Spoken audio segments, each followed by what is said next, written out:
All right, let's just jump right into it. This is the big one, the multi-trillion-dollar question that is pretty much everyone, from Wall Street to Washington, just holding their breath this September. We've had this long stretch of high rates, and now everybody wants to know, what is the Federal Reserve going to do next? And it really all comes down to this one simple but incredibly powerful question. Are we finally going to see borrowing costs come down? The anticipation is, well, it's at a fever pitch. So let's not bury the lead. The answer, at least if you ask the people betting billions of dollars on it, is a resounding yes. The consensus is in, and it's pointing squarely in one direction. But honestly, that's the easy part. The real story is why it's happening now, and of course, what it all means for you and me. To really get that why, you have to understand the corner the Fed is in. They're not just flipping a switch here. Think of it more like they're performing this high-stakes balancing act on an economic tightrope. This quote just nails the dilemma, doesn't it? It is a classic economic tug-of-war. The Fed is literally being pulled in two opposite directions at the exact same time. You see, the Fed has what's called a dual mandate, basically two main jobs they have to do. Job number one is to aim for maximum employment. But right now, the labor market is cooling off and unemployment is ticking up. So there's all this pressure to cut rates to get hiring going again.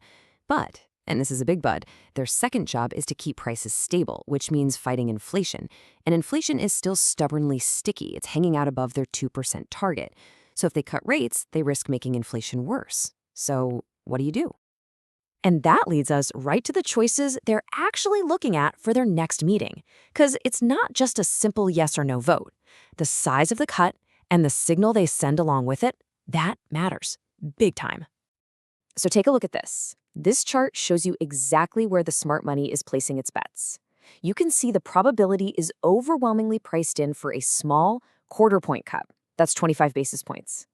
A bigger 50-point cut? Very unlikely.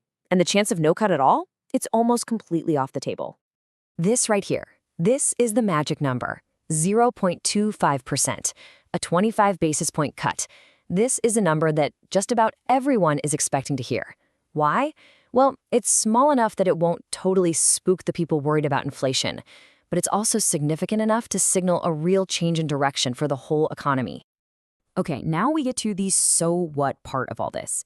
Because a single decision made in a meeting room in Washington creates these massive ripples that affect everything, from your mortgage rate and your car loan to the entire stock market.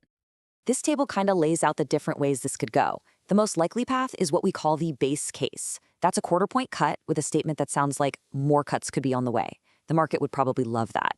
But then there's a hawkish cut. That's where they cut rates, but they use really tough language to signal, hey, the inflation fight isn't over. That can make markets pretty nervous.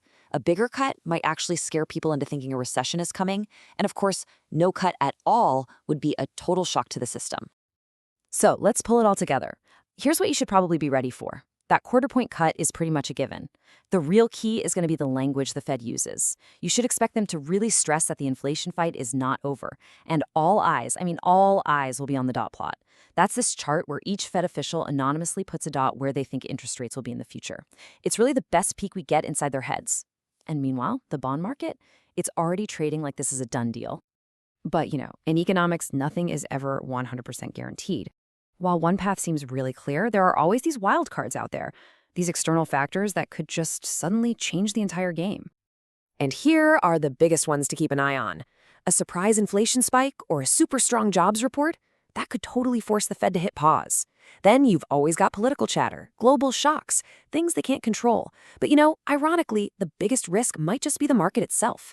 Expectations are so high for this cut that even if the Fed delivers it, the slightest wrong word in their statement could trigger a really negative reaction.